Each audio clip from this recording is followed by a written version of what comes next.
was going to say this for the end, but what the hell, we brought it up. Ghostbusters 3 is a go, and we just got confirmation last night that Rick Moranis was talked out of retirement. He's coming back. Now think about this.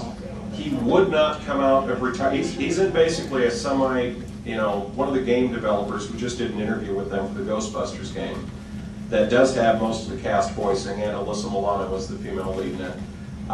Bill Murray was said to be very hesitant to come back, and it was kind of one of these deals where they couldn't do anything new without Bill Murray's approval. And they had a script for a two-parter because Dan Aykroyd wasn't too happy with the last one. He felt it was kind of pushed together for quick reasons, that sort of thing.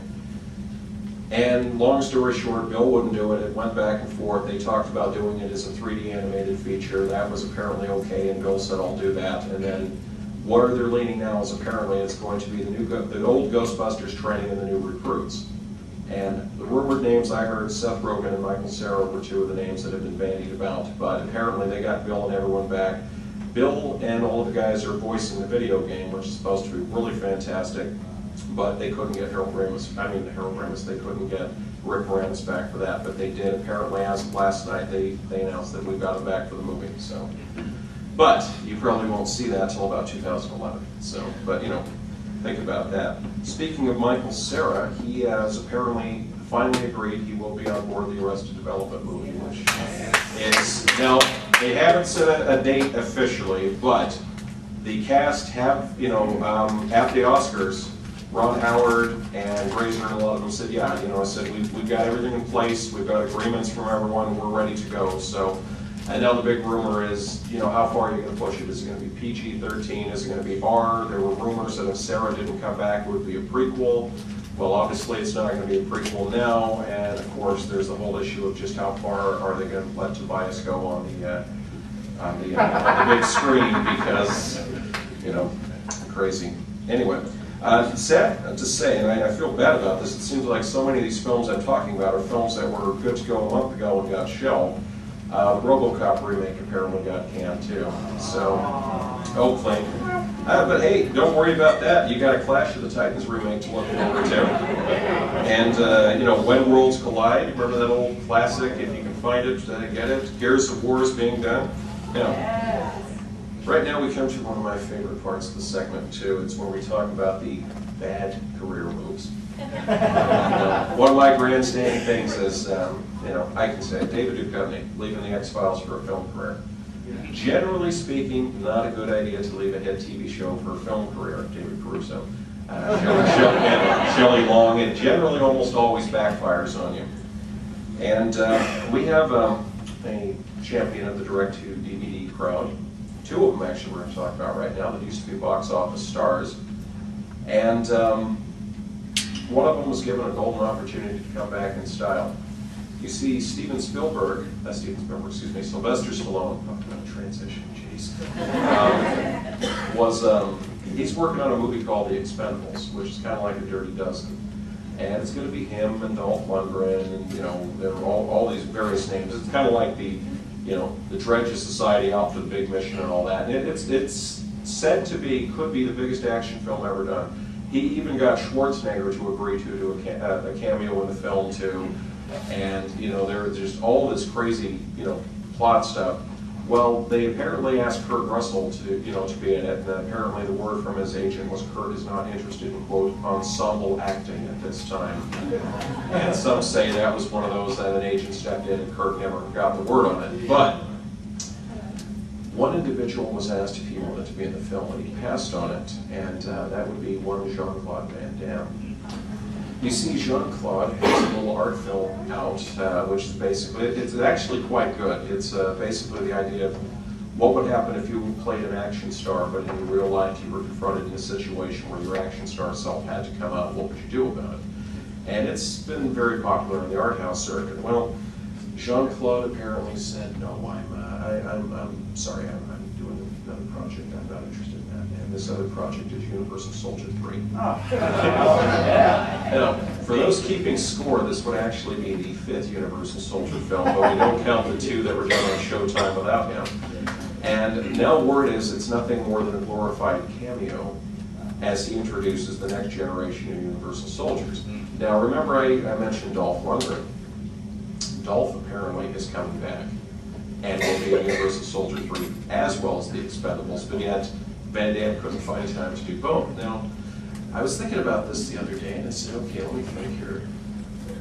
Universal Soldier, didn't Dolph Lundgren end up in a big chipper at the end of it? Or something like that? I mean, I know they regenerate, but wow, that's kind of pushing it. And that got me thinking, because, you know, crazy way I think, you go from Universal Soldier, Dean Devlin, Roland Emmerich. Well, Roland Emmerich's doing a 2000, you know, one of those big end of the world movies. And I got to speak to Dean Devlin about Leverage recently, and I said, all right, Dean, I got to ask you the question. I said, I've been hearing rumors about this forever. I want to hear it straight from you. What's going on with Stargate? What's going on with Independence Day? And he said, well, we had always planned to do more sequels to Stargate, but the TV series has run in such a completely different direction, it's kind of made it difficult. So at this point, we're going to let the TV series, his words, run their course, but with the new Stargate coming, it doesn't look like it's going to happen. He said as of Independence Day, it was always planned to be a standalone film. And he said right after the 9/11 attacks, we didn't think it would be very appropriate to sequelize this because nobody wants to see cities going down. Then he pauses and says, however, we do think that perhaps enough time has passed that with technology being what it is now, that perhaps if the right idea came along, it might be time to do it. So keep that in mind. And we segue from that. Will Smith, iRobot 2 is also in the planning stages. So I'm sure there's a lot of Tim Burton fans here. Oh, yeah. So what do you think about American McGee's Alice with Tim Burton? That's going to be interesting, isn't it? Yeah. And related to other stupid moves, let me run this scenario by you. And this is an actual true scenario. Chronicles of Narnia. The Walt Disney Corporation apparently decided not to exercise their option to do any future films and decided to pass the franchise rights around. Their thought was, well, there's no really big star in the film, you know, $200-something million production budgets may not be the wisest thing in the world to do. 20th Century Fox said, we'll take it. And so Don Schreier is back on the board. So, you know, think about that. That's just, you know, right up there with making Alien vs. Predator PGs as far as I'm concerned. And since I mentioned that, I suppose you probably want to know what's happening with the Alien and Predator franchises. The simple thing is the Alien vs. Predator series is on hold. They're apparently considering the Predator 3, which may be a remake. Rumored was that John Cena was attached to it. However, remember the fact his last two films bombed and didn't screen to the press. That should be a clue. So basically nothing right now. To show you how far it has fallen, they had 2 video games in the works for Aliens vs. Predator. Not Alien vs. Predator, but, you know, based on the franchise. Both of them got shelved. They scrapped them and started over with a brand new one, which I'm told is AVP 3, so not the movie, the game. So it goes to show you that they put a lot of money into this stuff and then they wash their hands of it. So remember how I mentioned DreamWorks is doing a lot of 3D stuff? Shrek goes forth. You'll see it next year. Also rumored, Puss in Boots, Legend of the Ogre Killer. And now, here's one, just curious enough. What do you guys think of them splitting the last Harry Potter book into 2 films? Yeah, so they say if all goes well, you'll get one this summer, and then the first part of the finale at Christmas time. Well, there's another little series out there called Twilight. And the studio apparently has announced plans to, they're going to do it as 3 movies, because basically they're going to condense the second film is going to cover a couple of the books. Apparently they've decided that they will continue with the film series even if there are no other books to be done. And I can say, yes, we like that.